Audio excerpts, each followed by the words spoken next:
तो आज से हम लोग थोड़ा बहुत जानेंगे एटॉमिक स्ट्रक्चर के बारे में।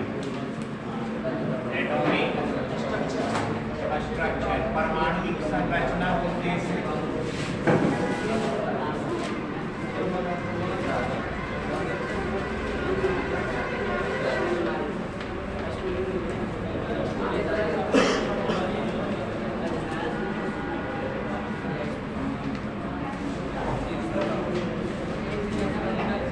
परमाणु संरचना थोड़ा सा हम लोग सीखेंगे। बेसिक जानकारी जरूरी है, पूरा डिटेल में हमें जाने की आवश्यकता नहीं है, लेकिन बेसिक इंपॉर्टेंट है। सबसे पहले मैटर के बारे में स्टडी करने वाला कोई व्यक्ति था तो कन्नाद ऋषि। दुनिया में जितने भी मैटर्स है, पदार्थ हैं, वो पदार्थ कैसे बने हैं, इस विषय में बताने वाला कोई पहला व्यक्ति था, कोई पहला विद्वान था, तो कौन था? कन्नाद ऋषि।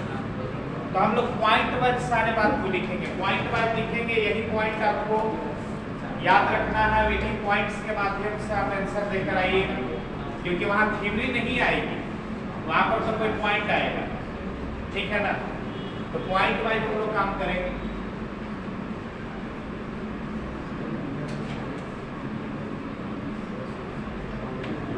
ग्रेट सेंट, सेंट माने साधु होता है ना। महर्षि कन्नाद, महर्षि कन्नाद was first man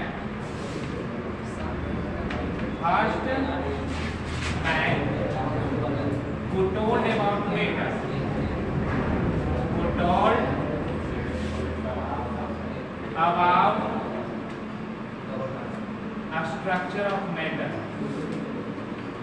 a structure of matters.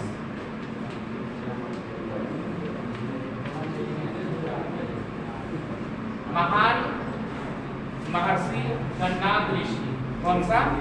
महान महर्षि कन्नाद ऋषि पहला व्यक्ति था जिन्होंने पदार्थ की संरचना के बारे में बताया। तो पॉइंट वाइज लिखते चले जाइए। हिंदी मीडियम वाले को बोल देंगे, इंग्लिश मीडियम वाले को लिख देंगे, दोनों तेजी से काम कर लीजिए। हेडलाइन बना लीजिए, परमाणु संरचना का एटॉमिक स्ट्रक्चर, परमाणु संरचना।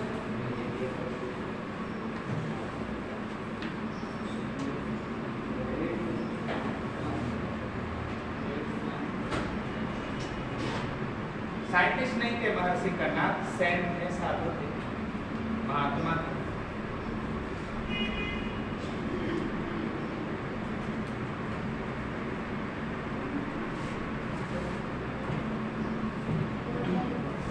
चलिए हिंदी में लिखिए, हिंदी वाले हिंदी में लिखेंगे, इंग्लिश वालों का बोर्ड पर लिख देते।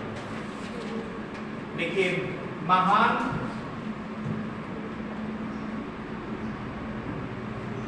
ऋषि कन्नाद ने, महान ऋषि कन्नाद ने, महान ऋषि कन्नाद ने पदार्थ के संरचनाओं के विषय में, पदार्थ के संरचनाओं के विषय में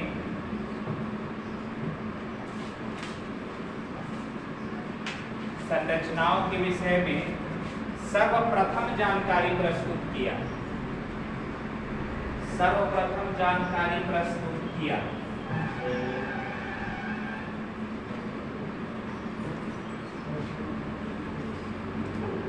सर्वप्रथम जानकारी प्रस्तुत किया। अच्छा, कन्नाद ऋषि का क्या कहना था? तो कन्नाद ऋषि का यह कहना था कि all matters of the nature are made by tiny particles. प्रकृति के जितने भी पदार्थ हैं छोटे छोटे कणों से मिलकर के बने। अब एक खली को आप देखो, इसमें बहुत छोटा छोटा कण है। आप कोई भी चीज आप देखिएगा, उसको तोड़ते जाइए तो बहुत छोटा छोटा छोटा छोटा पार्टिकल्स निकलता जाएगा। तो ये कहना था सर्वप्रथम किसका? कन्नाद ऋषि का, ऐसा मानना था। तो कन्नाद ऋषि यही कहते थे। तो कन्नाद ऋषि का स्टेटमेंट क्या था? ऑल सब्सटेंस या ऑल मैटर्स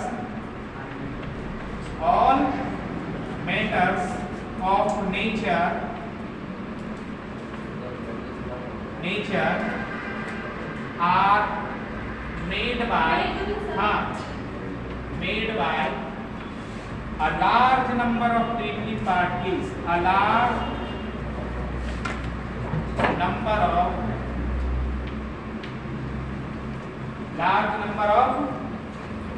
teeny particles मतलब छोटे कण, teeny particles। दुनिया में जितने भी पदार्थ है छोटे छोटे कणों से मिलकर के बने हैं, ऐसा मानना था किसका? कर्नाद ऋषि का मानना था। All matters of nature are made by a large number of tiny particles. दूसरा लिखेंगे, पॉइंट वाइज लिखते जाइए, याद करने में आपको सुविधा होगा। हम कोई बहुत बड़ा कहानी नहीं लिखवाने वाले। हिंदी वाले लिखेंगे तो बोलेंगे, इंग्लिश वालों की रिपोर्ट पर लिखते रहेंगे।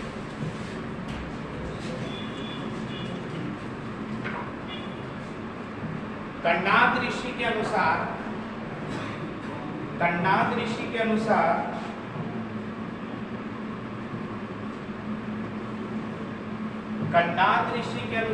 दुनिया के समस्त पदार्थ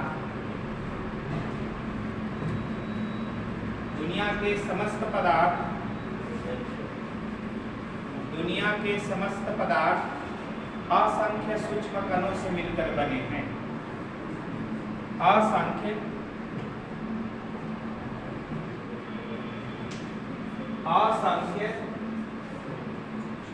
सूक्ष्म कणों से मिलकर के बने हैं।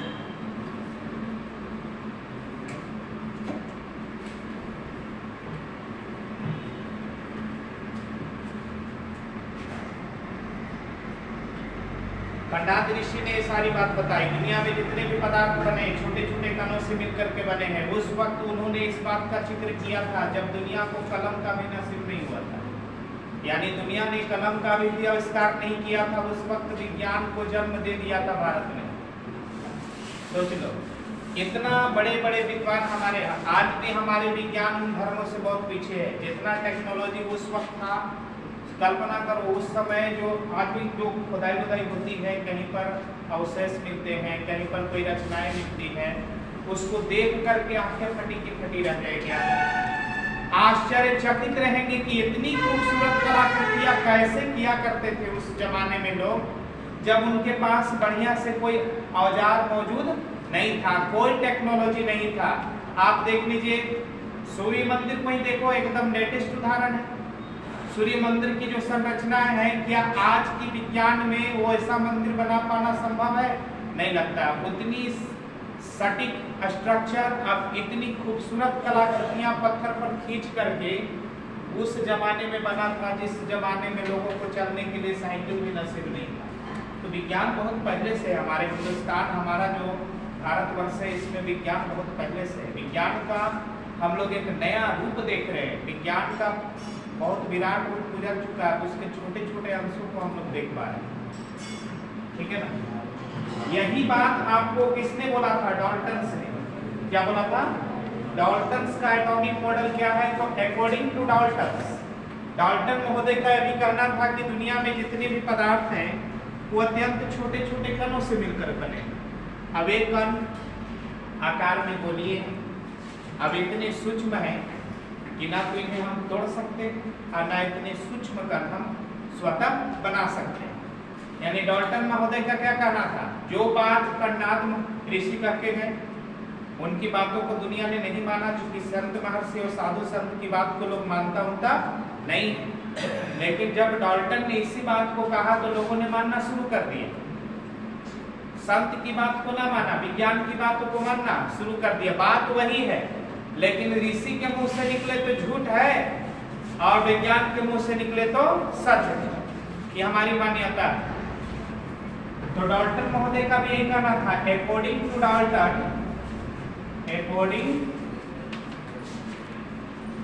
टू डाल्टन, देखो वैज्ञानिकों के नाम को हम स्मॉल लेटर से लिख सकते हैं, ठीक है ना? वैज्ञानिक के नाम को स्मॉल लेटर से लिखने की अनुमति है। According to Dalton, all matters all matters are made by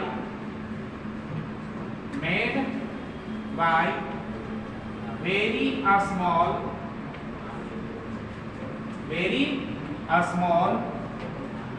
huge number of particles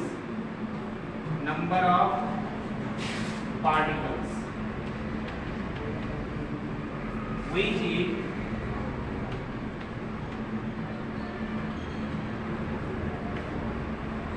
spherical in shape and neither destructive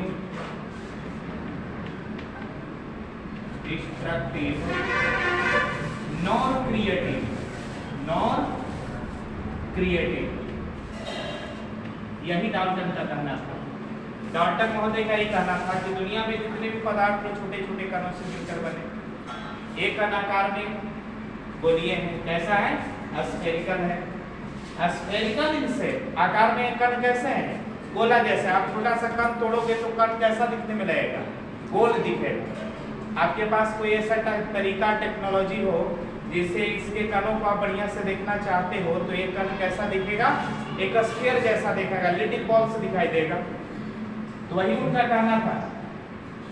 तो according to Dalton all matters made by very small huge number of particles. Huge number of particles माने असंख्य संख्या में बहुत सारे कण मिले छोटे छोटे तो क्या बना दिए?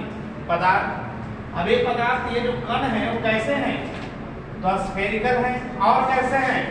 नाइदर डिस्ट्रक्टिव, ना खंड कर सकते हैं, नॉर क्रिएटिव, और ना ऐसे कण आप बना सकते। इतना छोटा कण है कि छोटा होने की वजह से इसको हम और नहीं तोड़ सकते।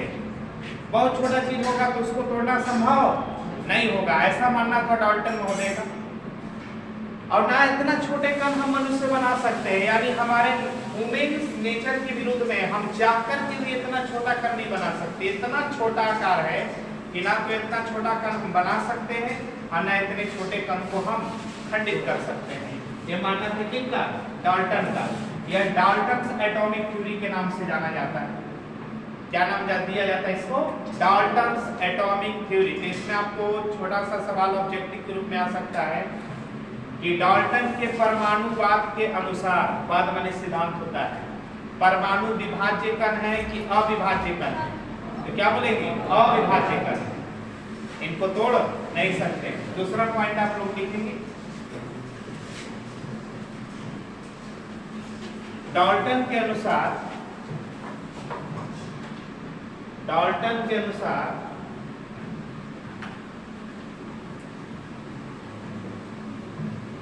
समस्त पदार्थ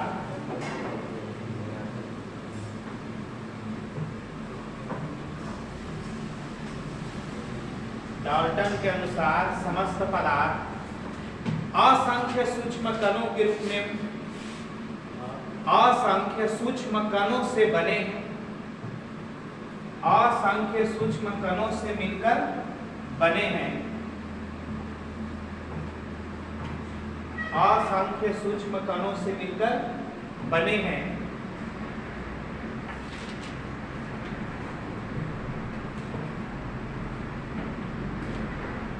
एक कण आकार में गोलीय है, एक कण आकार में गोलीय है,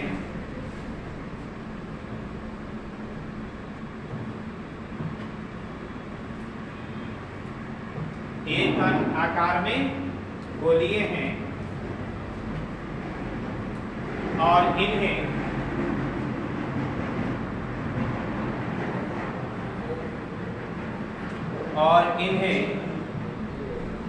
न तो खंडित किया जा सकता है, न तो खंडित किया जा सकता है और न तो पुनः निर्माण किया जा सकता है, न तो पुनः निर्माण किया जा सकता है। ना तो खंडित किया जा सकता है और ना तो पुनः निर्माण किया जा सकता है। ना तो आप इसे तोड़ सकते हैं और ना ऐसे का ना बना सकते। उतार लिए हो ना। तो डाल्टन के अनुसार परमाणु जो होते हैं, एटम्स जो होते हैं, नॉट डिस्ट्रक्टिव नॉट क्रिएटिव होते हैं। ना बन सकते हैं ना उत्पन्न हो सकते हैं, ना तोड़ सकते ना बना सकते। डाल्टन ने और भी बहुत सारी जानकारियां दिया था। जैसे डाल्टन का कहना था कि अलग अलग एलिमेंट का अलग अलग एटम होगा। गोल्ड का एलिमेंट का एटम का साइज कुछ और होगा, उसका कलर कुछ और होगा। सिल्वर के एटम का साइज कुछ और होगा, कलर कुछ और होगा। एलिमेंट आपका चेंज होगा तो एटम का साइज, एटम का कलर, अब एटम का जो क्वालिटी है वो क्या हो जाएगा, चेंज हो जाएगा। तो ये सारी बातें भी आप ध्यान में रखेंगे, लिखने की जरूरत नहीं है। अब सोना का कण निकालिएगा तो उसका आकार कुछ और होगा। चांदी का कण निकालिएगा तो उसका आकार कुछ और होगा। सोना के कण का रंग कुछ और होगा, चांदी के कण का रंग कुछ और होगा। यानी पार्टिकल्स है और पार्टिकल्स के ये देखना होगा कि पार्टिकल्स किसका है, सोना का है कि लोहा का है कि चांदी का है। अलग अलग एलिमेंट से आपने पार्टिकल्स निकाला है, अलग अलग एलिमेंट से आपने कण निकाला है, तो वह कण कैसा होगा, अलग अलग आकार वाला होगा, अलग अलग रंग वाला होगा, अलग अलग गुण वाला होगा। ठीक है ना। तो ये सारी बातें हम लिखेंगे नहीं, केवल दिमाग में बनाए रखेंगे, कॉमन चीज। फिर इसके बाद डाल्टन की बात को गलत काट दिया रदरफोर्ड ने। डाल्टन महोदय का मानना था कि परमाणु को हम खंडित नहीं कर सकते, परमाणु को हम तोड़ नहीं सकते। तो इस बात को गलत काटा रदरफोर्ड, सॉरी थॉमसन।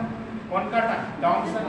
और थॉमसन ने कहा कि परमाणु को हम खंडित कर सकते हैं और परमाणु को जब हम तोड़ेंगे तो इसके अंदर भी कण मिलेंगे। और कण कौन कौन से मिलेंगे? तो इसमें कण कौन कौन? इलेक्ट्रॉन और प्रोटॉन तक की जानकारी था, यानी नेगेटिव चार्ज और पॉजिटिव चार्ज। उस वक्त न्यूट्रॉन की अभी कोई जानकारी नहीं हुई। ठीक है ना। तो रदरफोर्ड थॉमसन, किसने? थॉमसन ने बताया कि परमाणु को आप तोड़ सकते हैं और तोड़ने के बाद उसमें से क्या क्या निकलेगा, negative charge particle and positive charge particle. Negative charge particle को हम लोग इलेक्ट्रॉन कहते हैं और पॉजिटिव चार्ज पार्टिकल को प्रोटॉन कहते हैं। इलेक्ट्रॉन का खोज जे थॉमसन ने ही किया और प्रोटॉन का खोज किसने किया था? गोल्डस्टीन ने। और न्यूट्रॉन का खोज जेम्स चैडविक ने किया था। एक खोजकर्ता का भी नाम याद रखेंगे, क्योंकि हम लोग जनरल तैयारी कर रहे हैं, not studying in the verified. बहुत तेज विस्तारीकरण अध्ययन नहीं हो रहा है, हम लोग केवल टिप्स, केवल पॉइंट पर हिट कर रहे हैं जो ऑब्जेक्टिव बन के आपके पास आ सकता है। यूनिट्यूब में तो कभी नहीं आएगा, ऐसा नहीं आएगा कि परमाणु मॉडल के बारे में लिखिए, वहां तो यह सब नॉट टिक मार के आना है। ठीक है ना। तो यहाँ पर अगला पॉइंट मेरा हो जाएगा according to J. Thomson, according to J. Thomson, atom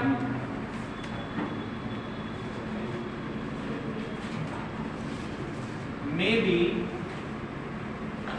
divided. Atom को क्या कर सकते हैं? बांट सकते हैं, खंडित कर सकते हैं। And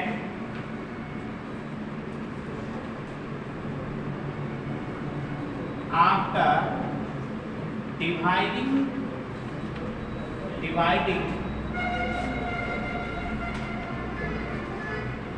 atoms we can obtain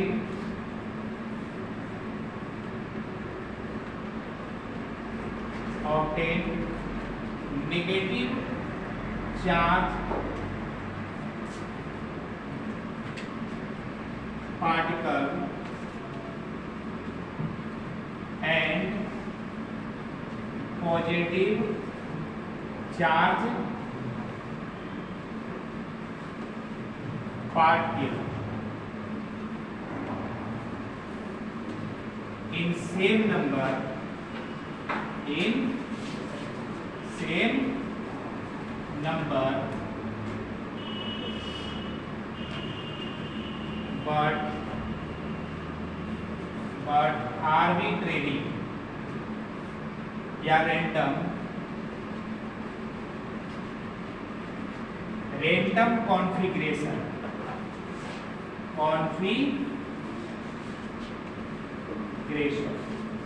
ये क्या लिखा हुआ है? देखो इसने ये कहा कि आप परमाणु को तोड़ सकते हैं, परमाणु की क्या कर सकते हैं? तोड़ सकते हैं। तोड़ के क्या निकाल सकते हैं? तो उससे नेगेटिव कर निकाल सकते हैं और पॉजिटिव कर निकाल सकते हैं। अच्छा, कितनी से कितनी निकाल सकते हैं? तो जितनी संख्या में नेगेटिव कर निकलेगा उतनी ही संख्या में पॉजिटिव कर निकलेगा। वही बात मैंने लिखा, negative charge particle and positive charge particle in same number में मिलेगा। साथ में बट रैंडम कॉन्फ़िगरेशन, मैंने रैंडम कॉन्फ़िगरेशन का मतलब कहीं पर पॉजिटिव होगा तो कहीं पर नेगेटिव होगा, कहीं पर नेगेटिव होगा तो कहीं पर पॉजिटिव होगा, यानी इसका कोई डेफिनेट कॉन्फ़िगरेशन नहीं होगा। ऐसा नहीं है कि एक तरफ नेगेटिव होगा एक तरफ पॉजिटिव होगा, कोई डेकोरेशन नहीं होगा, एकदम आर्बिट्रेरी होगा। आर्बिट्रेरी का मतलब जहां मन तहां, just like structure of watermelon. जैसे तरबूज में बीज का कोई निश्चित स्थान नहीं होता है, कहीं भी बीज मिल जाता है, उसी तरह से एटम के अंदर इलेक्ट्रॉन नेगेटिव चार्ज पार्टिकल और पॉजिटिव चार्ज पार्टिकल का कोई निश्चित स्थान नहीं होता। ये मानना था किनका? जे थॉमसन का। देखो थॉमसन से इंग्लिश में पढ़ा जाता है, हिंदी में थॉमसन पढ़ा जाता है, ये पढ़ने के ऊपर निर्भर करता है। थॉमसन अलग अलग नहीं है ना, तो हम यहाँ पर थॉमसन बोल रहे हैं, वहां पर बोल देगा क्या? टॉमसन। तो तू सोचेगा कि टॉमसन कोई और व्यक्ति हो सकता है, थॉमसन का भाई। ऐसी कोई बात नहीं, ये प्रोनाउंसिएशन पर डिपेंड करता है। हम हिंदी वाले तो हम लोग टोमेटो बोल सकते हैं, अंग्रेजवन से टनी टमाटर बोलवा के देखा क्या बोलेगा? हम लोग बोलेंगे टोमेटो इज रेड, टमाटर लाल होता है। क्या बोलेगा? टोमेटो इज रेड, जो नहीं बोल पाएगा क्या बोलेगा? हाँ बोलेगा। जिससे प्रोनाउंसिएशन एरर है अलग अलग जगह पर। अब हम लोग कैन पढ़ते हैं, बहुत सारे अंग्रेजी मीडियम वाला खांड पढ़ता है, फैन पढ़ता है, तो सब बोलने की अलग अलग तरीका है। उसके वजह से आपको टेंशन में नहीं आना, ये बोलने की वजह से हुआ। तो थॉमसन सब लोग इंग्लिश प्रोनाउंसिएट करेंगे और हिंदी में टॉमसन प्रोनाउंसिएट करेंगे, ठीक है ना? पॉजिटिव चार्ज की संख्या और नेगेटिव चार्ज की संख्या क्या होगी? इक्वल होगी। और पॉजिटिव चार्ज और नेगेटिव चार्ज परमाणु के अंदर कैसे रहेंगे? तो जैसे तरबूज में बीज होते हैं, यानी just like the structure of watermelon, ठीक है ना? तरबूज की संरचना जैसा उनका एक मानना था कि परमाणु होते, परमाणु के अंदर इलेक्ट्रॉन और प्रोटॉन जो भी होते हैं, ठीक है ना? देखिए आप लोग, जे थॉमसन के अनुसार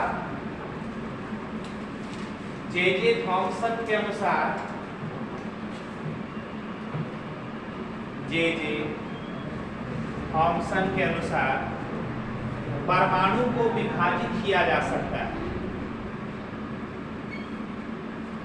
जे थॉमसन के अनुसार परमाणु को विभाजित किया जा सकता है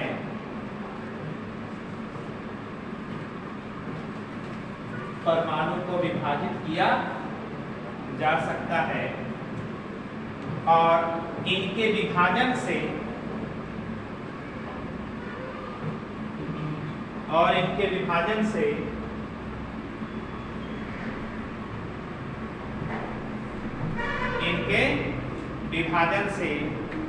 ऋण आवेशित कण तथा धन आवेशित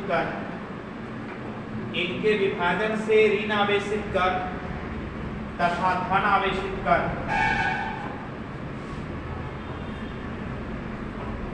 ऋण आवेशित कण तथा धन आवेशित कण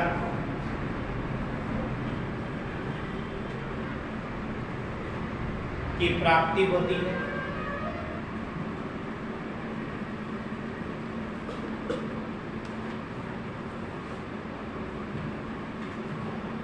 साथ ही ऋण आवेशित कणों की संख्या धन आवेशित कणों की संख्या के बराबर होते हैं। साथ ही ऋण आवेशित कणों की संख्या धन आवेशित कणों की संख्या के बराबर होते हैं और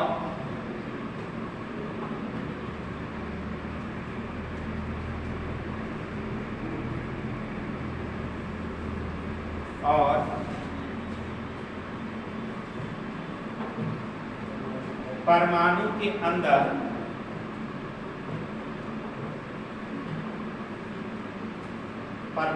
अंदर यह अनिश्चित विन्यास में होते हैं। परमाणु के अंदर ये अनिश्चित विन्यास में होते हैं। विन्यास माने कॉन्फ़िगरेशन, सजावट, ठीक है ना। अनिश्चित विन्यास में होते हैं।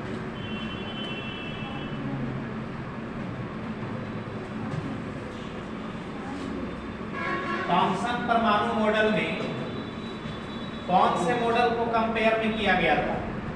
तो थॉमसन ने किस मॉडल से कंपेयर किया था एटम की मॉडल को? तो वाटरमिलन से। किसे? वाटरमिलन। एकदम जस्ट लाइक एटम को उसने मान लिया कि मान लो कि आप तरबूज देखे होंगे, तो तरबूज में कहीं भी प्लस कहीं भी माइनस, यानी कहीं भी बीज मिल सकते हैं, कोई स्थान कंफर्म नहीं है। तो कहीं माइनस कहीं प्लस कहीं माइनस, इस तरह से कोई अरेंजमेंट क्लियर नहीं होगा। इतनी गारंटी होगी कि जितनी नंबर में पॉजिटिव होंगे और कई नंबर में नेगेटिव होंगे। काउंट कर लीजिएगा, आप देख रहे हैं नेगेटिव, अब ठीक हो गया। देख लीजिए पॉजिटिव कितना ड्रॉ किया, 1 2 3 4 5 6, negative 1 2 3 4 5 6।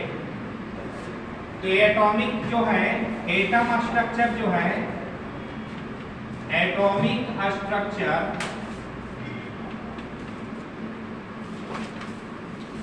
Thomas model, Thomson's, J Thomson का वो कैसा है स्ट्रक्चर? वाटरमिलन वाला, वाटरमिलन, तरबूज जैसा। कैसा है? तरबूज जैसे संरचना। इसमें नंबर ऑफ पॉजिटिव चार्ज बराबर number of negative charge equal होंगे। और जब भी कहीं पर कोई सिस्टम में जितनी प्लस दिखे उतनी ही माइनस दिखे, तो इसका मतलब है कि ओवरऑल रिजल्ट कितना है? 0। यानी चार्ज 0 हो गया। और चार्ज 0 हो जाना ही न्यूट्रल कहलाता है। क्या कहलाता है? उदासीन। यानी एटम कैसे होते हैं? न्यूट्रल होते हैं। कैसे होते हैं? न्यूट्रल। न्यूट्रल्स का मतलब उदासीन। इसको हम लोग उदासीन शब्दों से जानते हैं। तो आपसे अगर मान लो ऐसे, तो क्वेश्चन में पॉलिटेक्निक और पैरामेडिकल में ये नहीं आएगा कि परमाणु विद्युतता उदासीन क्यों होते हैं, इस पर टिप्पणी लिखे, तो ये सब आता नहीं है। आपसे पूछा जा सकता है कि परमाणु विद्युतता उदासीन क्यों होते हैं, तो आपको बोलना होगा कि जितनी संख्या में धन आवेश होते हैं उतनी ही संख्या में ऋण आवेश होते हैं। समान संख्याओं में उपस्थिति के कारण ओवरऑल परिणाम कितना होता है? 0। यानी आवेशों का कुल परिणाम कितना आता है? 0। इसलिए इसको हम क्या मानते हैं? उदासीन। अच्छा, प्रोटॉन को, प्लस को प्रोटॉन और माइनस को क्या कहा गया? इलेक्ट्रॉन।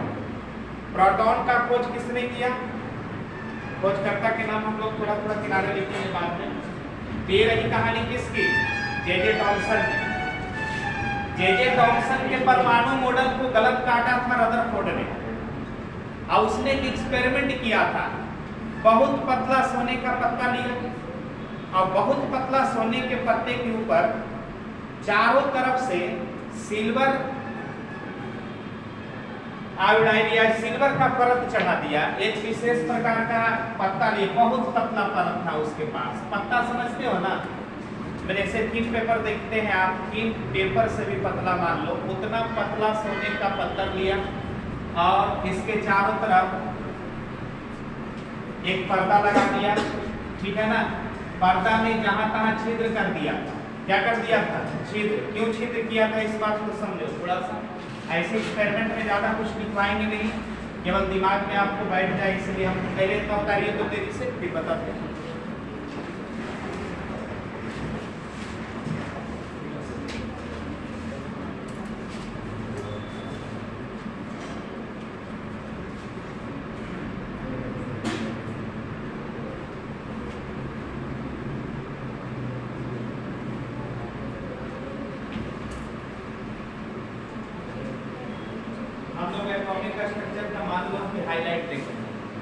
मैंने जो जो इम्पोर्टेंट होता है हाईलाइट में होता क्या है, जो भी इम्पोर्टेंट हुआ है घटना उसको हम लोग लिख देते हैं।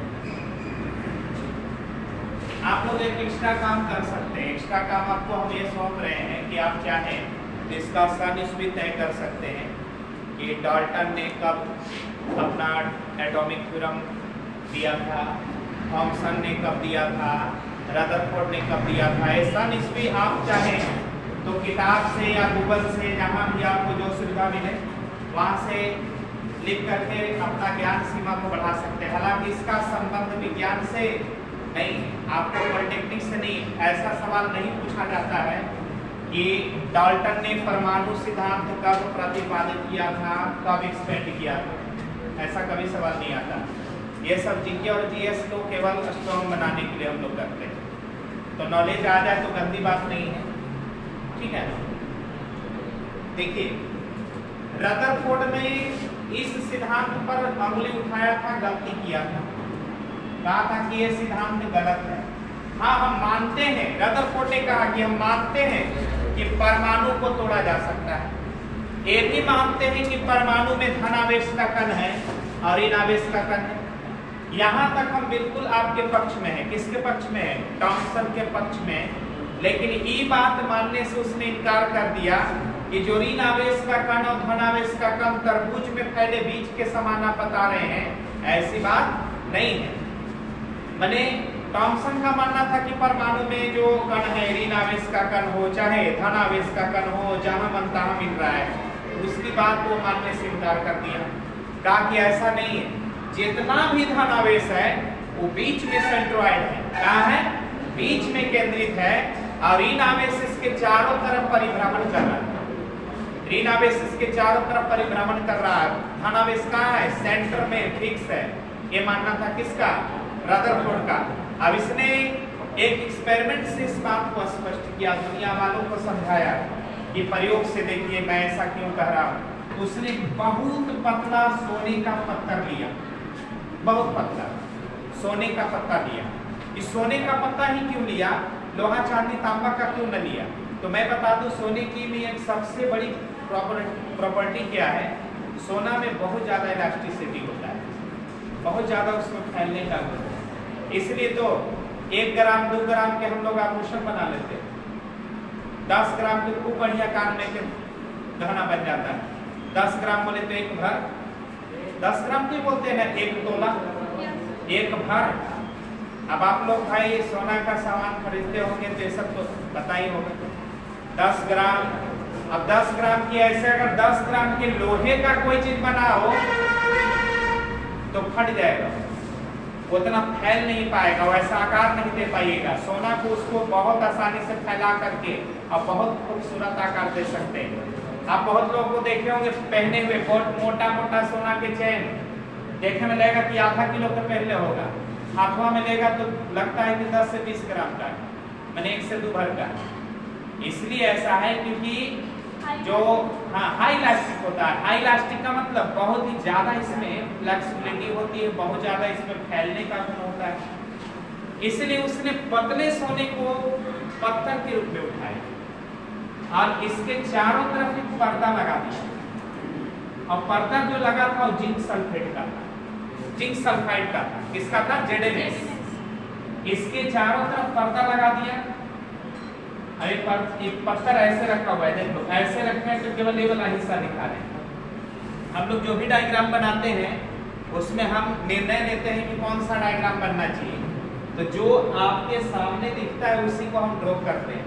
तो एक कागज का ही पत्ता है, तो आपका यही हिस्सा दिखाई दे रहा है ना, तो इस डायग्राम को बनाया हुआ है। ये डायग्राम आपको दिख रहा है या यहाँ पर कुछ लिखा हुआ आपको दिख रहा है, तो बस यही डायग्राम हमने यहाँ पर ड्रॉ किया है। फ्रंट साइड इमेज हम लोगों ने क्या किया है, यहाँ पर दिखा है, सामने वाला हिस्सा दिख रहा है। अब इस पर्दे के जगह जगह पर उसने छोटा छोटा छिद्र कर दिया, छोटा छोटा छिद्र कर दिया जगह जगह पर। क्या है, हवा में लगी एक छिद्र क्यों किया, तो इसके पीछे रीजन क्या था, ये रीजन आप ध्यान से देखो। ये जिंक सल्फाइड टाइप पर्दा है, ZnS टाइप का पर्दा है। अभी गोल्ड सीट है, सोने का एक पत्ता है। अब इस पर एक रेडियो सक्रिय एलिमेंट होता है। रेडियो सक्रिय एलिमेंट, रेडियो एक्टिव एलिमेंट से खासियत यह होती है कि उससे स्वतः अल्फा, बीटा और गामा नामक किरणें निकलती हैं। हम सब कुछ इसमें सीखेंगे, अभी तो केवल नाम सुन रहे हैं, क्यों निकलती वो भी हम कारण बताएंगे। तो उससे अल्फा, बीटा और गामा किरणें निकलती हैं। तो एक में रेडियोधर्मी पदार्थ लिया, और रेडियोधर्मी पदार्थ के रूप में सबसे बेस्ट ऑप्शन है यूरेनियम 92-235। कौन है, यूरेनियम 92-235। तो मान लो कि यहाँ पर हमने यूरेनियम 92 और 235 ले लिया, तो इससे 3 प्रकार की किरणें निकली, बीटा, गामा और कौन, अल्फा। बीटा और गामा किरण को उसने रोक लिया, क्या कर दिया, रोक लिया, आगे जाने नहीं दिया। अब अल्फा किरण गया, इससे टकराया, इससे टकराने के बाद यह चारों तरफ चमक उत्पन्न कर दिया, सामने, बगल में, पीछे, चारों तरफ क्या होने लगा, चमकने लगा। इधर से देखा, छिद्र इसीलिए किया था ताकि इधर से देखे तो इधर चमकता हुआ दिखा, ऊपर से देखा तो इधर चमकता हुआ दिखा, है ना। इधर से देखा, इधर चमकता हुआ दिखा, इधर से देखा, इधर चमकता हुआ दिखा, यानी पर्दे चारों तरफ के चमक रहे थे।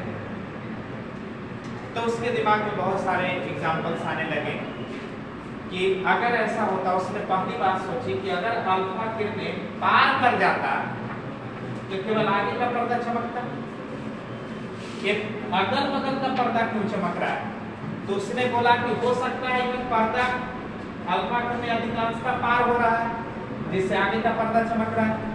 कुछ किरणें मुड़ रहा है, कुछ किरणें मुड़ जा रहा है, जिससे नीचे और ऊपर का पर्दा चमक रहा है। कुछ किरणें टकरा के लौट जा रहे हैं, जिससे पीछे का पर्दा चमक रहा है। यानी यहाँ पर 3 घटनाएं हुई, पार होने की घटना, आगे का पर्दा चमका, मुड़ जाने की घटना, ऊपर और नीचे का पर्दा शाइनिंग करने लगा, मुड़ करके लौटने की घटना, पीछे का पर्दा चमकने लगा। यानी यहाँ पर 3 घटनाओं का विश्लेषण किया। अब अल्फा किरण का गुण उसे पता था। अल्फा किरण पॉजिटिव चार्ज वाला होता है। अल्फा किरण कौन सा चार्ज वाला होता है, पॉजिटिव चार्ज। एक अल्फा कण पर 2 इकाई धनावेश होता है और 4 इकाई द्रव्यमान होता है। वो हम लोग आइसोटॉप्स, आइसोबार्स वगैरह पढ़ेंगे, समधारिक, समस्थानिक और सम न्यूट्रॉनिक। तो वहाँ पर हम लोग एक न्यूक्लियर फोर्स भी पढ़ेंगे। पूरा जितना भी बेस होता है, जितना भी आवश्यक चीज होता है, उस सबको हम लोग बटोरेंगे। अब इन्हीं चीजों का हम लोग इस्तेमाल करेंगे, इसी की कीमत आपको मिलेगा जिससे नंबर तुम कहोगे, ठीक है ना। तो यहाँ पर छोटे छोटे पॉइंट्स को हम लोग कलेक्ट कर रहे हैं बहाने से। यहाँ पर होता क्या है, 3 घटना है। अल्फा किरणें मुड़ा भी, अल्फा किरणें पार भी हो गया, अल्फा किरणें लौट भी गया। अब ऐसा होना क्या सिद्ध करता है, तो उसने कहा कि अल्फा किरणें जिस कण से टकराई होगी, तो यहाँ पर एक कण से ही टकराया होगा ना, वह कण एक एटम ही होगा। कौन होगा, एटम। एटम के साइज को उसने बड़ा डायग्राम में बताने के लिए कोशिश किया। इतना बड़ा डायग्राम बना रहे हैं, ये मत समझना कि इतना बड़ा एटम होता है। यहाँ के कण को उठा करके इसका बड़ा डायग्राम बना करके उस पर स्टडी किया जाता है। जैसे सेल्स को आप नहीं देख पाते, कोशिकाएं दिखती है क्या, लेकिन कोशिकाएं में कई संरचनाएं आपको दिखाई जाती है कि माइटोकॉन्ड्रिया है, क्या क्या बोलते हैं उनको तो नाम भी पता नहीं पाया होगा, ये प्लाज्मा है, तो ये है, वो है, राकेश वर्मा है, वो सुनील शेट्टी है, जो भी बोलते हो ना। तो यहाँ से एक छोटा सा कट निकाला और एक्सप्लेन किया कि अधिकांश अल्फा किरणें सीधा पार हो जाने हैं। क्या है? अधिकांश अल्फा किरणें सीधा पार हो जा रहे हैं, जिसके वजह से अधिकांश अल्फा किरणें सीधा पार हो गए, जिसके वजह से आगे की परत चमक। तो पहला निष्कर्ष में दिया कि परमाणु का अधिकांश हिस्सा खाली होता है। क्या होता है भाई? अगर किरणें बिना मुड़े पार हो जा रहे हैं, तो बिना मुड़े पार हो जाएगा कब? जब रास्ता में कोई नहीं रहेगा तब। अब रास्ते में कोई आएगा तो हमको तो मुड़ के जाना होगा। अब रास्ता में कोई खड़ा है तो वहीं से पार हो जाएगा, पॉसिबल नहीं ना है। रास्ता में कोई नहीं है तो आप सीधा पार होइए, अब रास्ता में कोई है तो आपको मुड़ कर जाना होगा। अब उस पर चढ़ कर तो जा नहीं सकते। यहाँ पर अल्फा किरणें सीधा पार हो गई, तो पहला निष्कर्ष दिया कि अधिकांश परमाणु का हिस्सा क्या रहता है? खाली। दूसरा बात बोला कि कुछ किरणें मुड़ गई, इसी तरह से मुड़ी होगी ना, देख रहे हो, ऐसी मुड़ा होगा ना। कुछ किरणें सामने आगे बढ़ा तो सामने का पर्दा चमका, कुछ किरणें मुड़ गई ऊपर और नीचे, तो ऊपर और नीचे का पर्दा चमक रहा है। ते मुड़ने से क्या पता चल रहा है? तो किरणें मुड़ के एक दूसरे से दूर जा रहे हैं। जब किरणें मुड़ के दूर जाए तो विकर्षण, रिपल्सिव, अब मुड़ करके एक दूसरे की ओर आ जाए तो अट्रैक्टिव। यानी यहाँ पर कौन सा फोर्स एक्टिव हो गया? रिपल्सिव या अट्रैक्टिव? आकर्षण वाला कि विकर्षण वाला? तो गारंटी है इन किरणों के मुड़ने से, इसको थोड़ा सा पानी में से बेचारा दोपहर में तो सो गया का। कहाँ से आते हैं? ओबरा से आते हो। देखो एक दो को लड़का कहाँ से आता है? आया है कातिया देने से, दो का स्टूडेंट कातिया देने से 12 किलोमीटर साइकिल चला के आता है 1:30 बजे। देख लो, तू ओबरे से आ रहा है, यहाँ पर कटहर बेच रहा है।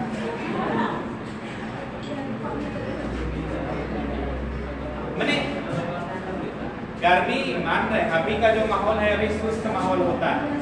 थोड़ा सा आने के बाद देखिए एक साइको बताते हैं, जब आप सोच लेते हैं कि थके हुए महसूस कर रहे हैं तो आप थके हुए महसूस करोगे।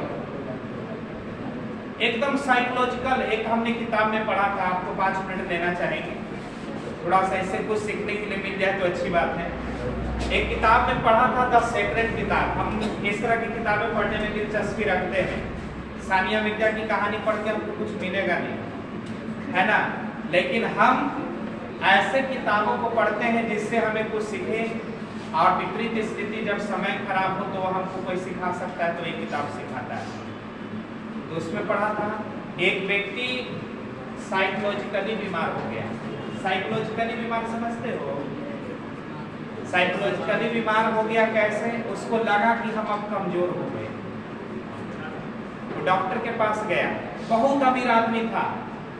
डॉक्टर के पास गया और कहा कि डॉक्टर साहब हमको चेक करके बताइए, लगता है कि हम बीमार हैं। लैंग्वेज सुनो, लगता है कि हम बीमार हैं, कोई काम करने का मन नहीं कर रहा है, चेहरा का चमक उड़ता जा रहा है, बाल झड़ता जा रहा है, खाना खाते हैं ढकार आता है।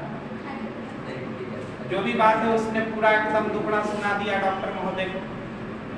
डॉक्टर साहब को लगा कि व्यक्ति साइकोलॉजिकली बीमार है, तो फिर भी उसकी संतुष्टि के लिए डॉक्टर साहब थोड़ा आला उला लगा लेते हैं, थोड़ा इधर उधर दबा के देख लेते हैं कि पल्स चल रहा है कि नहीं, स्पीड कितना है। हमको तो पता नहीं चलता है कि ऐसे चापने से प्रेशर पता चल जाता है, कितना प्रेशर कितना बीट्स कर रहा है 1 सेकंड में।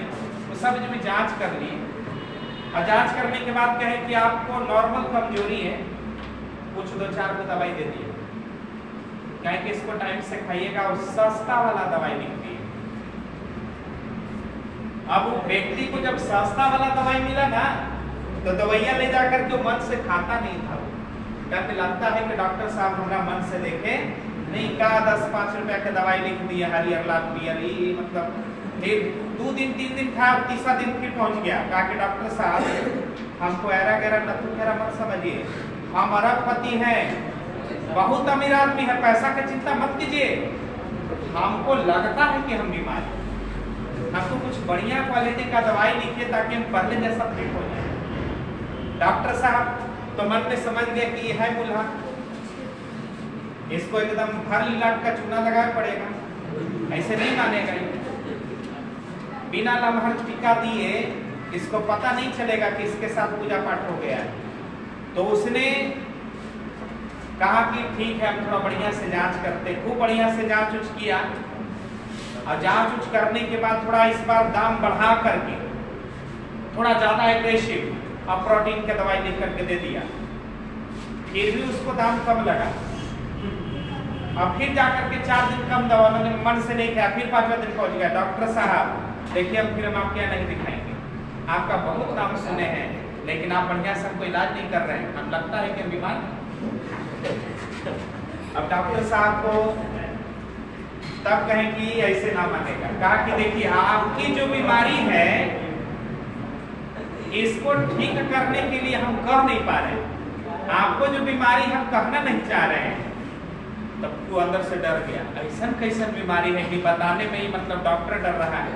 कहा कि देखिए आपकी बीमारी का इलाज ऑल इंडिया में नहीं, आपके ब्लड सैंपल अमेरिका भेजा जाएगा और वहां से विशेष टेक्नोलॉजी के आधार पर जांच होगी, वहीं से विशेष वैज्ञानिकों की निगरानी में दवाई फॉर्म किया जाएगा और तब आपके पास दवाई पहुंचेगा। 15 दिन टाइम लगेगा, अब इसमें 5-6 लाख रुपया भी लगेगा। आप कहा कि 5-6 लाख का 10 लाख ले जाइए, 2 कोटा मंगवा लेना। अब व्यक्ति को 15 दिन बाद फिर बुलाया गया, डॉक्टर साहब उसका थोड़ा सा ब्लड ऐसे खींच लिए और कहें कि 15 दिन के बाद आइएगा, हम ब्लड भेज देते हैं। 15 दिन बाद वो डॉक्टर के पास गया, कहा कि डॉक्टर साहब दवाई आ गया, तो हाँ आ गया, लेकिन क्या करें इतना महंगा दवाई आया है कि एक गोली का दाम है 10,000 रुपये, एकदम गोल्डन डब्बा में पैक करके एकदम रंगीन रंगीन दवाई की गोली, खूब खूबसूरत देखने में लगे। अब गोल्डन डब्बा, खूब बढ़िया लिखावट, पूरा एकदम डब्बे के अंदर डब्बा, डब्बे के अंदर डब्बा, फुल्ली पैक, एकदम कहते हैं ना जैसे इतना बढ़िया से पैकिंग था कि पैकिंग खोलने वाले को लाज लग रहा है, इतना बढ़िया पैक करके उसको दिया। अब डॉक्टर साहब जैसी वो दवाई दिए, तो दवाई का पैक देख के खुश हो गया, वो चेहरा चमके लगा जैसे। अब वहां से वो घर गया, अब एक वो कहा कि एक दवाई माने एक दिन में आपको 3 टैबलेट खाना है, एक दिन में कितना टैबलेट खाना है? 3 टैबलेट, एक वो सुबह, एक वो दोपहर, अब एक वो शाम। अब एक टैबलेट का दाम है 10,000। अब जैसे ही टाइम आवे ना तो एकदम बढ़िया से नहा धोआ के पूजा पाठ करके नाश्ता पानी करके एकदम दवाइया वहां रखा जहाँ उस पैसा और धन दौलत रखता था, गहना रखता था, आराम से खोल के पहले उसको मन से निहारे, निहारना समझते हो ना? हाँ, उसको निहारे, एकदम माथा लगावे उस पर, क्या खूबसूरत दवाई का खाने के बाद तो हम एकदम जवान हो ही जाएंगे। एक वो टैबलेट निकाले और अमृत के समान जीभ पर रखकर आंख दोनों बंद करके परमेश्वर का ध्यान लगाने लगे, और उसका टेस्ट भी कुछ अलग था। आराम से खाता था, जब खाता था और एक दवाई खा के और 10 मिनट में जाके ऐनक देखता था। बन रहा है एकदम पर्सनालिटी, एकदम खाते ही एनर्जी आवे लगा कि 10-10 हजार की खाई थी तो ना एनर्जी आता है। अब ऐसे करते करते वो 4 से 5 दिन में पॉजिटिव साइकोलॉजी उस पर लागू हो गई। खाता गया, अपने आप को निहारता गया कि हम पहले से बेहतर हो रहे हैं, फिर खाए, फिर क्या हाँ पहले से बेहतर हो रहे हैं। 5 दिन के बाद ऑटोमेटिकली उस पर पॉजिटिव साइकोलॉजी लागू हो गई, सकारात्मक मानसिकता आ गई। वो 5वां दिन निश्चित रूप से उसके चेहरे में ज्यादा चमक थी, क्योंकि व्यक्ति प्रसन्न था, खुश था। अब खुश रहोगे तो ज्यादा चमकते हुए नजर आओगे, तरह गिरा लोगे तो ब्यूटीफुल एक बोलते फेयर लवली लगाने के बाद भी चमक नहीं आती चेहरे पर जब मुस्कान ना आती है। ये बहुत बड़ी बात है। 5वां दिन ऐसे दवाई उसका खत्म हो गया, एकदम खा करके मस्त एकदम। जब दवाई खत्म होने वाला था, मिठाई ले गया डॉक्टर के पास, कहा कि आप कितना बढ़िया दवाई दिए, देखिए एकदम पहले जैसा एकदम फिट महसूस कर रहे हैं। क्या कि दवाई वैसा था। तो फिर दवाई देखिए, आप जब चाहिएगा तब हम दे जाएंगे, क्योंकि जो हम आपको दवाई दिए थे चीनी की गोली था, तो कोई दवाई नहीं था। चीनी के गोलियों को रंग करके डब्बे में पैक करके दे दिया था, यानी केवल साइकोलॉजिकल उसकी बीमारी थी। तो साइकोलॉजी अगर आपके मन में आ गया, तुम एकदम कल्पना कर लेना, जिस दिन तुमको लगेगा ना कि लगता है कि आज हमको बुखार लगेगा, खाली ऐसे करना, थोड़ा तवा गिरा के रखना, थोड़ा कहरते रहना, गारंटी है 2 दिन में बुखार तुमको लग जाएगा। ब्रह्मांड में ट्रैक्शन चलता है, हम जिसको बुलाते हैं वो आ जाता है। इसलिए क्लास में आइए तो पहले एकदम खुश होकर के आइए, न तो आराम लगेगा ना, तो धूप में से आए हो, आराम लगेगा तो सोचोगे क्या था, तो आज आराम कर लेगा ना तो कल आराम नहीं कर पाए। हम इसीलिए तुमसे आज मेहनत करवा रहे हैं, क्योंकि जब शरीर साथ छोड़ देगा ना तो आराम करना जरूरी पड़ जाएगा। अभी शरीर है, मेहनत कर लीजिए, बुढ़ारी में आराम करने का मौका मिल जाएगा, तो आराम कर नहीं करता, अभी आराम कर लेगा जाके। समझ में बात? पॉजिटिव रखिए अपने आप को, हमेशा पॉजिटिव रखिए, एनर्जेटिक रहिएगा। नेगेटिव रहिएगा, नेगेटिव थिंकिंग आएगा, कमजोर हो जाओगे। चलिए ठीक है, हम लोग आते हैं यहाँ पर। यहाँ पर अल्फा किरणों के मुड़ने का पथ देखिए। तो अल्फा किरणों के मुड़ने के पथ से पता चला कि इन किरणों पर कोई आकर्षण बल लागू किया है कि विकर्षण बल। तो मोड़ करके दूर कर दिया है ना, तो मोड़ करके दूर कर दे तो यहाँ रिपल्सन फोर्स लागू है। अल्फा किरणों पर विकर्षण का बल केवल और केवल वही लगा सकता है जो पॉजिटिव चार्ज वाला होगा, क्योंकि अल्फा किरण खुद कौन सा है? पॉजिटिव।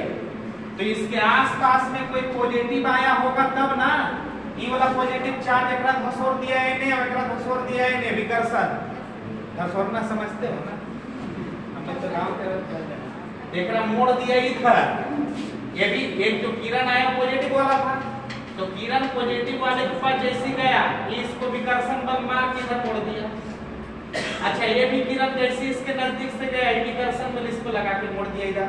अगर बीटा किरण होता ना, तो बीटा पर नेगेटिव चार्ज होता है, ये ऐसे जाता वैसे मुड़ जाता, ये ऐसे जाता वैसे मुड़ जाता, एक दूसरे को काट सकता। काटना नहीं है, यानी उसने निष्कर्ष के तौर पर कहा कि पहला निष्कर्ष तो उसने कहा कि अधिकांश अल्फा किरणें परमाणु से सीधा पार हो जाते हैं। इससे पता चलता है कि परमाणु का बड़ा सा हिस्सा खाली रहता है, उसमें कुछ नहीं रहता। दूसरा बात उसने बोला कि परमाणु के जो मध्य भाग से किरणें गुजरने की कोशिश करते हैं, उन पर विशेष विकर्षण बल लगते हैं।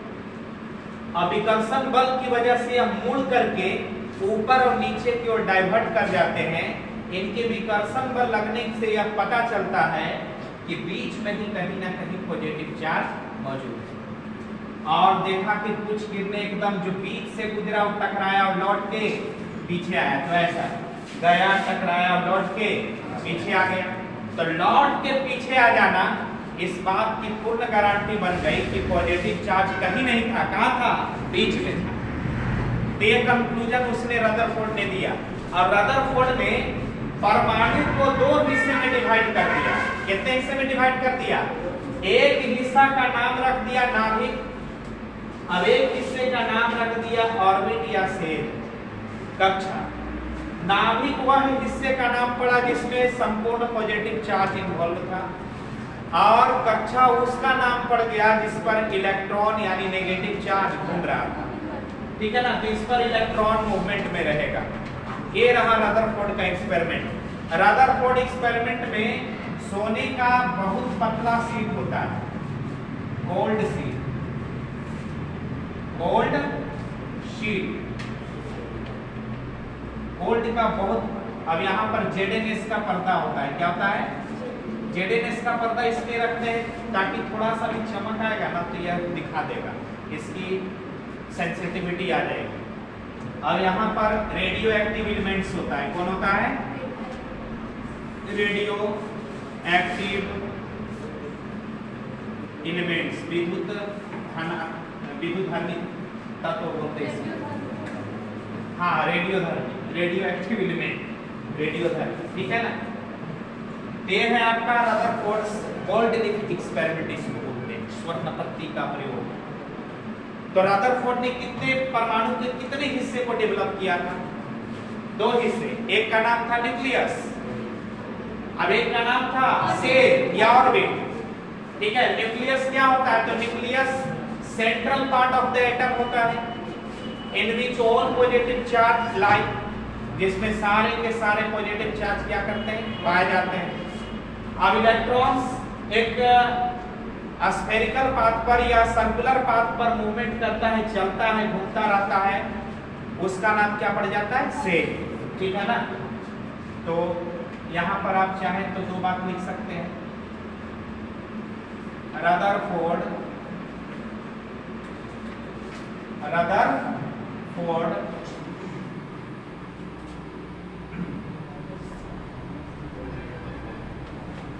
Gold leaf experiment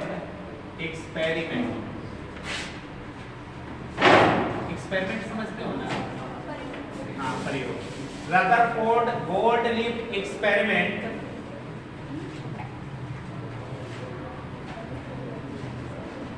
state that मतलब कहता है कि रदरफोर्ड के स्वर्णपत्ती प्रयोग में क्या क्या कहा जा रहा है? तो रदरफोर्ड के स्वर्णपत्ती प्रयोग में पहली बात ये कही जा रही है कि परमाणु का अधिकांश हिस्सा खाली रहता है। दूसरी बात ये कही जा रही है कि परमाणु के मध्य वाले भाग में पॉजिटिव चार्ज होते हैं। तीसरी बात दावे के साथ कही जा रही है कि बीच में ही पॉजिटिव चार्ज होता है और कहीं भी नहीं, ठीक है ना। रदरफोर्ड एक्सपेरिमेंट में परमाणु में कितने हिस्से डिवाइड किया गया है? 2।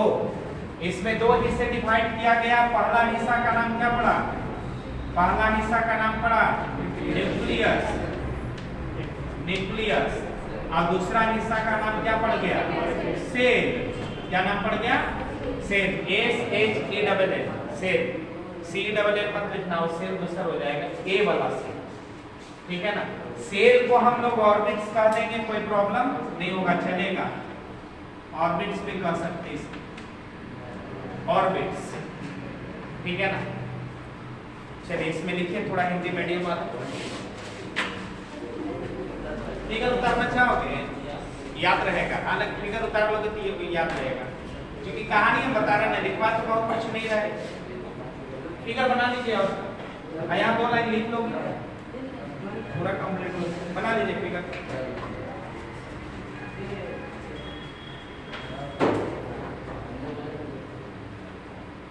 फिगर बना लीजिए, हिंदी बोलते हैं।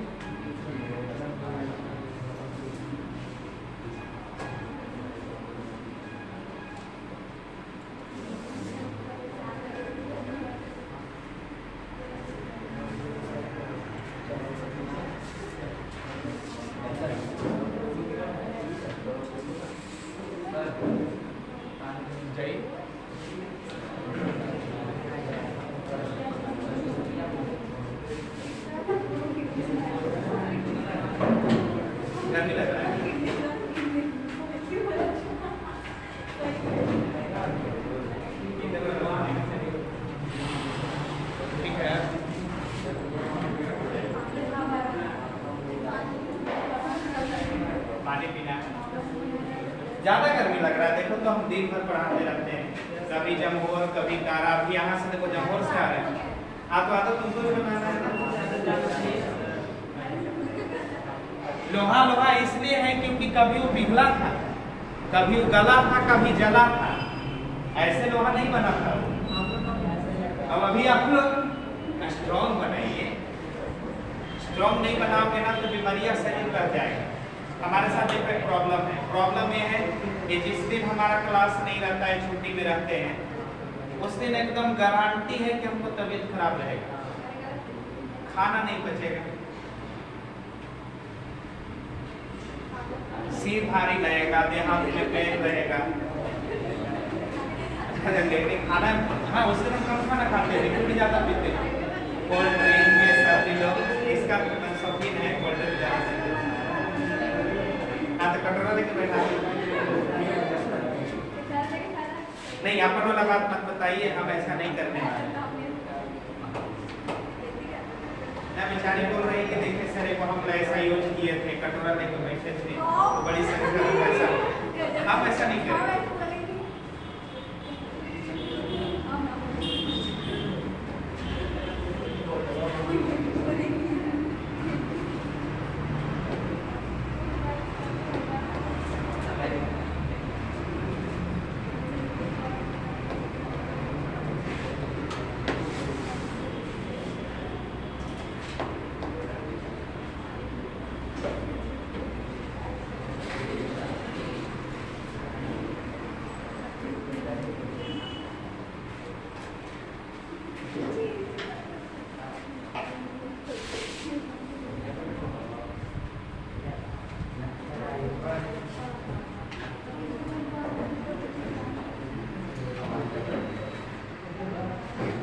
बताइए डायग्राम जैसे बना दीजिएगा तो इससे रहेगा, जब आप देखिएगा याद आ जाएगा।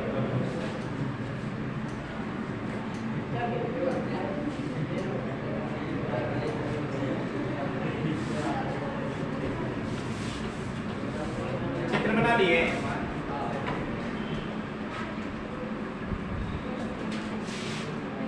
तो पूरा कथा कहानी नहीं लिखवाएंगे, इसमें जो रिजल्ट निकल कर आया है, जो हमारे पास परिणाम स्वरूप प्राप्त है, उसको हम लोग लिखेंगे, वही आएगा।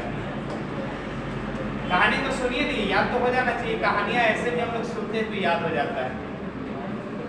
क्या क्या लिया था इसमें? सोना का पत्ता लिया था, चारों तरफ किससे ढक दिया था? जिंक सल्फेट के पत्ता से, और इस पत्ते के ऊपर कौन सा किरण आने दिया था? अल्फा किरण। अल्फा किरण कैसा चार्ज होता है? Positive charge. तो हुआ क्या था? तो पर्दा चारों तरफ के चमका था, ऊपर नीचे आगे पीछे, चारों तरफ के पर्दा चमकने से क्या निष्कर्ष निकला? तो निष्कर्ष निकला कि अधिकांश किरणें सीधा पार हो रही है, जो सामने के पर्दे को चमका रही है। कुछ किरणें ऊपर और नीचे मुड़ जा रही है, जो ऊपर और नीचे के पर्दे को चमका रही है। कुछ किरणें टकरा के पीछे लौट आ रही है, जो पीछे के पर्दे को चमका रही है। यानी इनके चमक में जो बिखराव पैदा हुआ, इससे उसने कंक्लूजन दिया।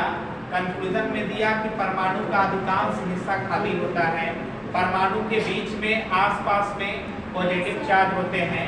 अब एग्जैक्ट बीच में होल पॉजिटिव चार्ज होते हैं। ये सारी बातें उसने बताई थी। अब परमाणु को कितने भागों में डिवाइड कर दिया था? 2 भागों में। एक का नाम रख दिया था नाभिक, दूसरा का नाम रख दिया था कक्षा। ठीक है ना? तो लिखिए, अब इसमें लिख लो। पहला लिखिए, रदरफोर्ड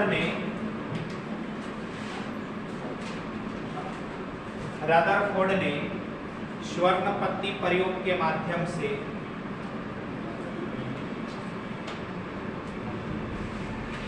रदरफोर्ड ने स्वर्ण पत्ती प्रयोग के माध्यम से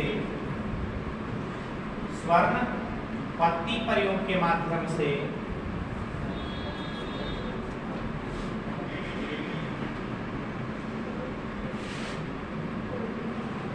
स्वर्ण पत्ती प्रयोग के माध्यम से परमाणु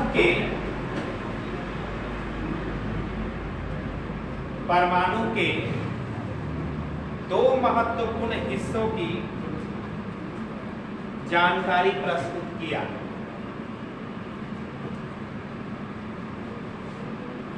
दो महत्वपूर्ण हिस्सों की जानकारी प्रस्तुत किया।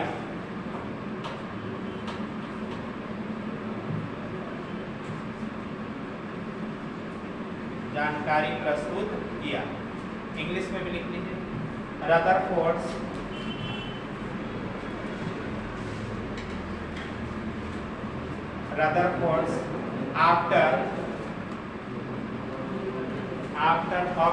after experiment of gold leaf,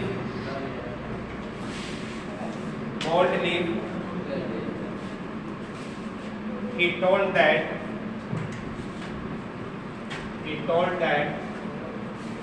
two fundamental parts of atom. Two fundamental parts of atom is present. First क्या है? पहला का नाम क्या नाम देते हैं? न्यूक्लियस. न्यूक्लियस इसको हम लोग क्या बोलते हैं? नाभिक. नाभिक क्या है? तो सेंट्रल पार्ट ऑफ एटम है. क्या है? Central part of atom. Part of atom where all positive charge are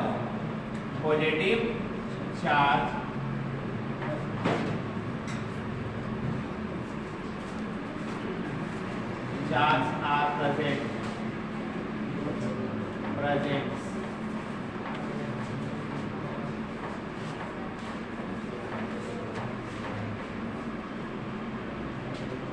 दूसरा नाम क्या है? सेल है. इसी को ऑर्बिट्स भी करें.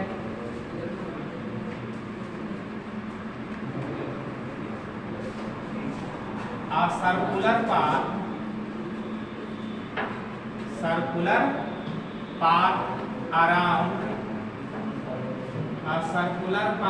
around nucleus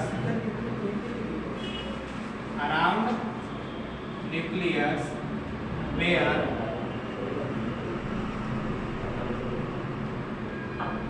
negative charge particle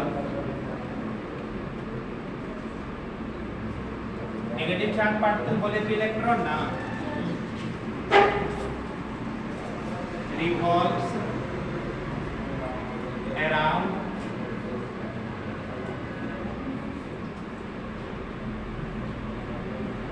it.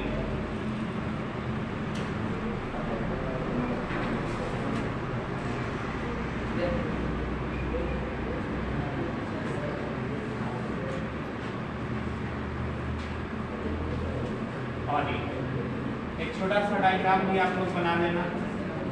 यहाँ पर सभी पॉजिटिव चार्ज रहेंगे. अब इसके चारों तरफ कौन घूमेगा? इलेक्ट्रॉन. ये हमारा हो जाएगा ऑर्बिट. ये हमारा हो जाएगा न्यूक्लियस.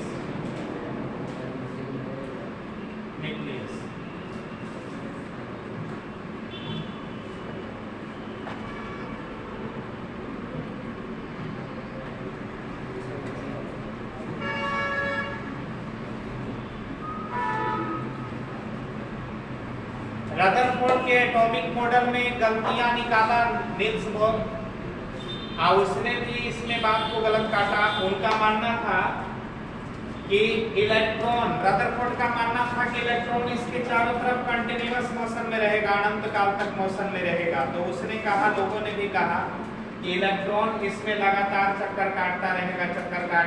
ये तो प्रकृति के विरोध हो गया. कोई भी सिस्टम लगातार मोशन में नहीं रह सकता. अब आप क्या लगातार चल सकते हैं? नहीं, कभी ना कभी थकेंगे. इलेक्ट्रॉन लगातार चल रहा है तो कभी ना कभी थकेगा, और थकेगा यानी इसकी एनर्जी नष्ट हो जाएगी. और एनर्जी नष्ट होगी तो ये घूमना बंद कर देगा.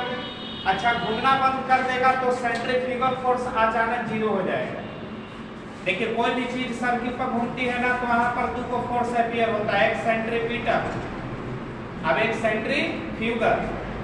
सेंट्रीपिटल फोर्स, मान लो एक रस्सी से आप पत्थर को बांध के ऐसे घुमा रहे हैं, तो आप उंगली पर एक बल महसूस कीजिएगा, वो सेंट्रीपिटल हो गया. अब एक बाहर की ओर बल महसूस होगा, वो होगा सेंट्रीफ्यूगल. तो चलते रहने पर सेंट्रीफ्यूगल फोर्स रहता है, और चलना बंद कर देगा तो सेंट्रीफ्यूगल फोर्स जीरो हो जाएगा. और सेंट्रीफ्यूगल फोर्स जीरो होगा, परिकेंद्र बल बोलते हैं सेंट्रीफ्यूगल को, और सेंट्रीपिटल को बोलते हैं अंतःकेंद्र. अंतः बल, केंद्रीय बल. केंद्र से बाहर लगने वाले बल को क्या बोलते हैं? सेंट्रीफ्यूगल. अब केंद्र की ओर लगने वाले को क्या बोलते हैं? सेंट्रीपिटल. सेंट्रीफ्यूगल माने परिकेंद्र और सेंट्रीपिटल माने अभिकेंद्र। याद रहेगा, सेंट्रीफ्यूगल परिकेंद्र बाहर की ओर रहेगा, सेंट्रीपिटल अंदर की ओर रहेगा, सेंटर की ओर रहेगा।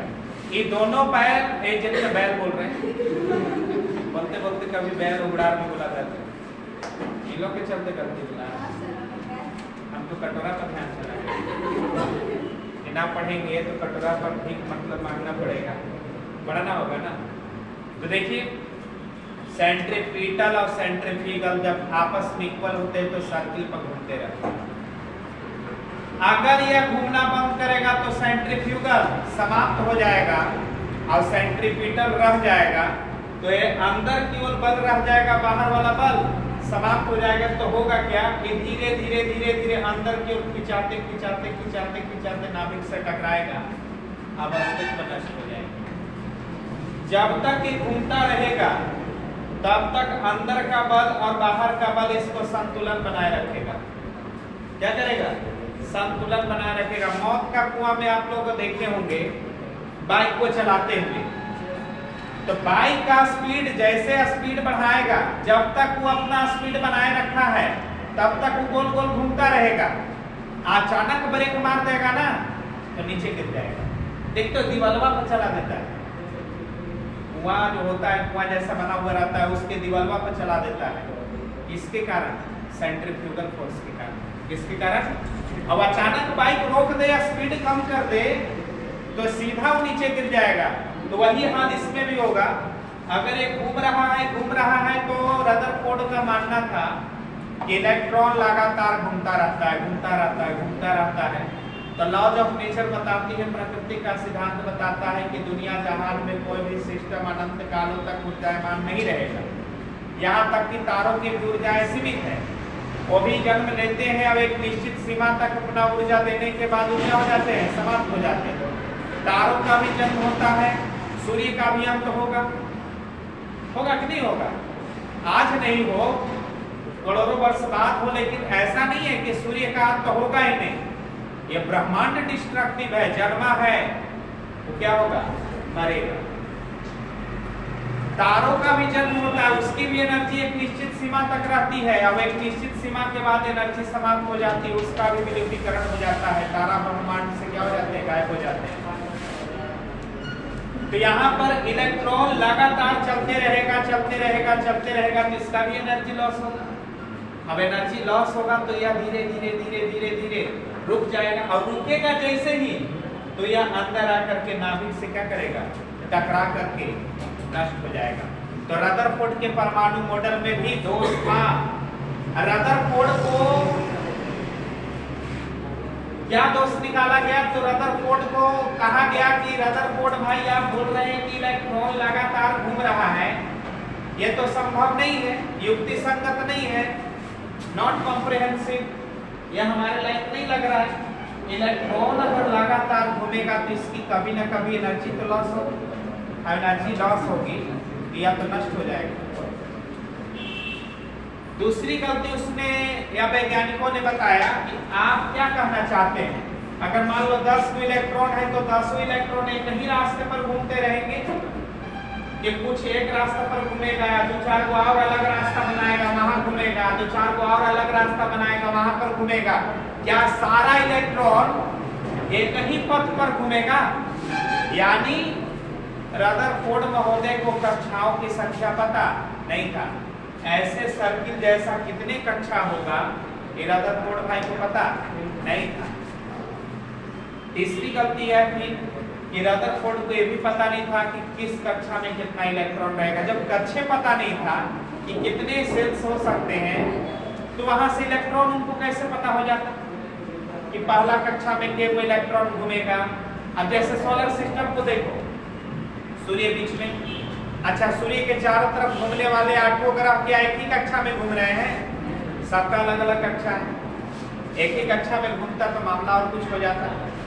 तो यहाँ पर हो सकता है कि कुछ इलेक्ट्रॉन इस कक्षा में घूम रहे हो, कुछ इलेक्ट्रॉन के लिए अलग कक्षा बन रहा है, कुछ इलेक्ट्रॉन के लिए अलग सेल्स बन रहे हैं। यानी रदरफोर्ड को ना तो कक्षा की संख्या यानी सेल की संख्या पता था, और ना सेल में इलेक्ट्रॉनों की संख्या पता था कि इस कक्षा में केवल इलेक्ट्रॉन रहेगा या अगला कक्षा में कितना इलेक्ट्रॉन रहेगा, ये सब कोई जानकारी नहीं पता था।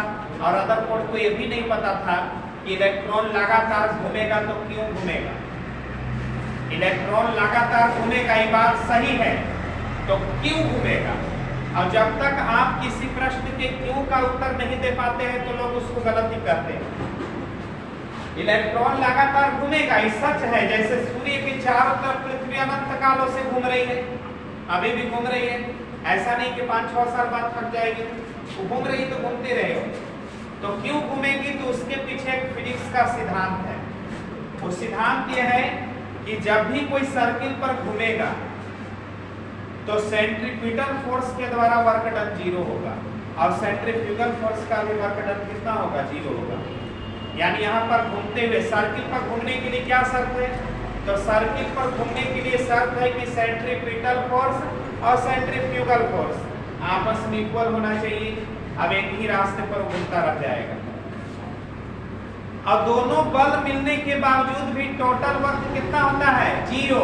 और जब तक वर्क होगा नहीं एनर्जी कहीं जाएगा नहीं। यानी इलेक्ट्रॉन अपने कक्षाओं में घूमते हुए अपनी ऊर्जा ना तो नष्ट करती है और ना निर्माण करती है। अगर निर्माण मैंने एकदम जिस वक्त घूमना शुरू की थी 10 जूल एनर्जी से घूम रहा था तो अनंत कालों तक इस कक्षा में रह गया तो 10 का 10 जूल बना रहेगा।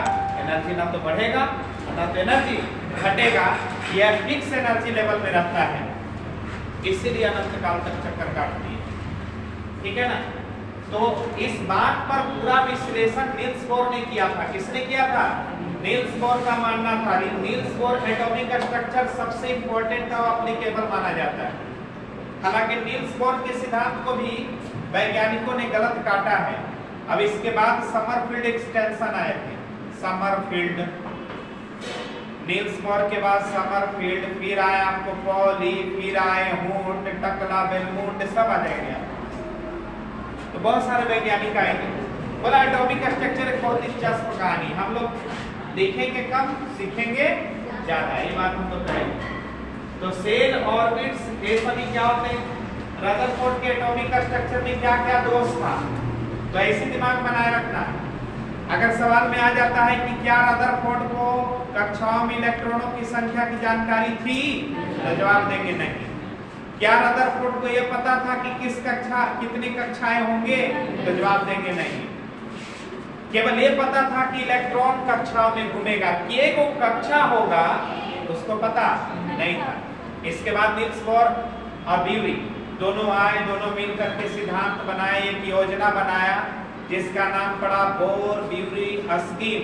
क्या नाम पड़ा, बोर ब्यूरी स्कीम। इसको हम लोग बोर ब्यूरी योजना के नाम से जानते हैं। ठीक है, दो चीजें भी हम लोग जानेंगे, इसको तेजी से उतार लीजिए, जो भी है उतार लियो क्या, चलिए ठीक, बड़े उठा गया हिंदी लिखवा दें। अच्छा लिख दीजिए, हिंदी लिख दीजिए। केमिस्ट्री बहुत ज्यादा बोलना नहीं पड़ेगा। न्यूक्लियस, नाभिक,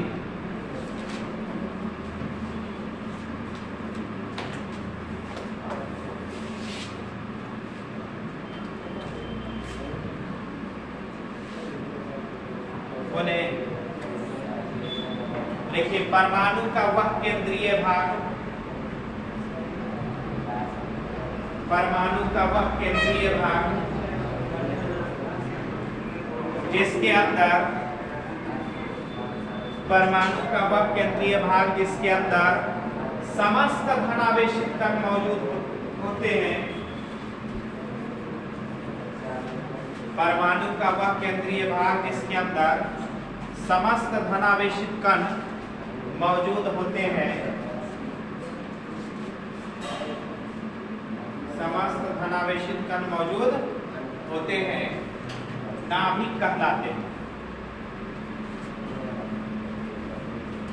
नाभिक कहलाते हैं।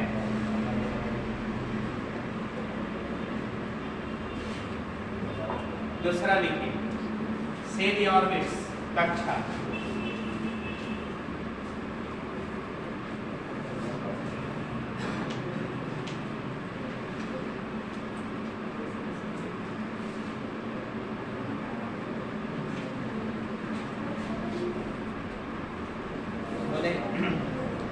नाभिक के चारों तरफ वह वृत्तीय पथ, नाभिक के चारों तरफ वह वृत्तीय पथ,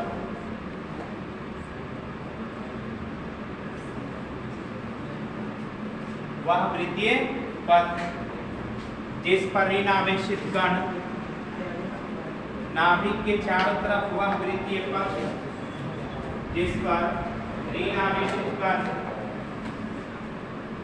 जिस पर ऋण आवेशित कण, ऋण आवेशित कण लगातार गति करते रहते हैं, लगातार गति करते रहते हैं, कक्षा का कक्षा का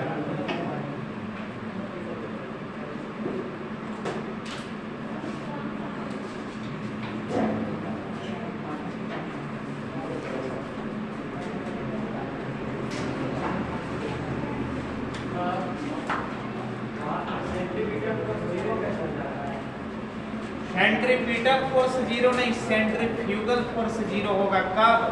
जब चलना छोड़ देगा तब। सेंट्रीफ्यूगल देखिए, आप एक रस्सी लीजिए, एक पत्थर लीजिए और पत्थर को रस्सी में बांध करके ऐसे ऐसे घुमाइए तो बाहर की ओर पत्थर निकल जाएगा। जब घुमाइएगा तो पत्थर टाइट होकर बाहर निकल जाएगा, ऐसे घूमेगा ना। आप एक छोटा सा बच्चा को देखे होंगे, मान लो कि एक छोटा सा बच्ची है और वो फरकवाना होता है, बहुत प्यारा सा लगता है गुड़िया वाला, तो पहना दो उसको, कहो कि नाचो, तो जब वो गोल घूमेगी ना तो उसका स्कार्फ खुल जाएगा, ऐसे हो जाएगा, फैल जाएगा, यानी बाहर की ओर फैलता है। तो बाहर की ओर जिसकी वजह से फैलता है उसका नाम होता है सेंट्रीफ्यूगल। कौन सा? तो परिकेंद्र बल की वजह से ऐसा होता है। या फिर आप लोग वो खिलौना भी देखे होंगे, उसमें डायना जैसे तो वो निकला वैसे लगा हुआ रहता है, ऐसे नचाओगे ना तो पट से हाथ उठा देगा, तो ऐसे नचाओगे तो बाहर की ओर हाथ निकाल देगा, यानी वहां पर किस फोर्स की वजह से हो रहा है? सेंट्रीफ्यूगल। यानी जब तक गति में है तब तक सेंट्रीफ्यूगल होगा, अब जैसी गति खत्म यानी पत्थर को नचाना बंद तो पत्थर पट से नीचे आके गिर जाएगा। रहेगा ऐसे नहीं ना रहेगा। ये सब हमारा डोमेस्टिक एक्सपेरिमेंट होता है, हम लोग घर में इस तरह का यूज करते हैं। अभी हम लोग सेंट्रीफ्यूगल और centrifugal pseudo types of force का तो मतलब कि लाइन लगा देंगे तुम लोग को फोर्स के बारे में। वैसा वैसा फोर्स का नाम सुनोगे भी नहीं, सुने तक नहीं होंगे। स्यूडो फोर्स, कल एक औरंगाबाद से मैसेज आया हमारे पास, नाम नहीं बताएंगे, कोई टीचर का ही था, वो फेसबुक पर डाल था कि चैलेंज करके डाल था। एक वो ट्रक था, तो ट्रक पर ऐसा कुछ निशान दे करके, ट्रक पर ऐसा ट्रक है, अब इसमें पानी का निशान ऐसे दिया था, फिर पानी का निशान ऐसे दिया था, फिर पानी का निशान ऐसे दे दिया था। अब कहा कि कौन सा डायग्राम सही होगा। आप लोग नॉर्मल समझो, मान लो बर्तन है, अब पानी हम इसको चला रहे हैं, बर्तन तो क्या कर रहे हैं, तो पानी ऐसे उठेगा कि ऐसे उठेगा कि ऐसे रहेगा। अभी ये डायग्राम वहां पर दिया हुआ था तो उसमें बहुत सारा क्वेश्चन इनकम्प्लीट था। वो क्वेश्चन इनकम्प्लीट है क्योंकि चलने से नहीं पता चलेगा कि फोर्स किधर लगेगा। यहाँ पर जो भी क्रिएटिविटी होती है वो स्यूडो फोर्स होता है। कौन सा फोर्स होता है? Pseudo force. हम लोग पढ़ेंगे स्यूडो फोर्स। जैसे आप लोग बस में चलते हैं, अच्छा बस जब एक स्पीड से चलती है तो आपको कोई फोर्स महसूस होता है क्या? लगता है कुछ नहीं, लेकिन बस जब ब्रेक मारती है तो फोर्स महसूस होता है। अच्छा बस अचानक स्पीड बढ़ाती है तो फोर्स महसूस होता है? होता है। अब ना तो आप लोग एक्सपेरिमेंट कर लेना, बाइक पर किसी का बैठ जाना, बाइक अगर कांस्टेंट स्पीड से चलेगी तो व्यक्ति जो पीछे बैठा उसको कोई दिक्कत नहीं है। अचानक स्पीड बढ़ाएगा तो इससे करेगा वो पीछे वाला, अचानक ब्रेक मारेगा ऊपर पर चढ़ जाएगा। यहाँ पर फोर्स क्रिएट होता है, ये फोर्स का नाम स्यूडो होता है। तो कई प्रकार के फोर्स पढ़ेंगे, अभी तो फोर्स चलवे नहीं किए है ना, पढ़ो ना, अभी पढ़ते हैं। पॉलिटेक्निक के बहाने तुम लोग के 11th और 12th का कम से कम हम 70% हिस्सा यही खा जाएंगे पॉलिटेक्निक के बहाने, बाकी बचेगा क्या तो वक्त बताएगा। एकदम चैलेंज है इस बात का, जितना यहाँ पर पढ़ के जाओगे फिजिक्स केमिस्ट्री तो 11th में पूरा नहीं पढ़ पाएगा। पूरा 11th पढ़ भी लेगा ना तो 2 महीना का मुकाबला नहीं करेगा। ये शक्ति सर का अपना एक्सपेरिमेंट, आज तक जितने भी आए यही करके गए, तो भी यही करके जाए, पढ़ के जाना, एकदम जरूर पढ़ के जाना। इसलिए क्योंकि इसके बाद आप 11th में जाओगे तो गर्दा उड़ाओगे। पॉलिटेक्निक में तो होना ही है, पढ़ने वाले को तो असफलता मिल ही नहीं सकता है, चाहे कोई टीचर रहे। और स्टूडेंट का क्रेडिट मैं अपने ऊपर नहीं लेता। आप सफल होंगे तो शक्ति सर किस कारण नहीं, बिल्कुल नहीं। आप सफल होंगे केवल आपकी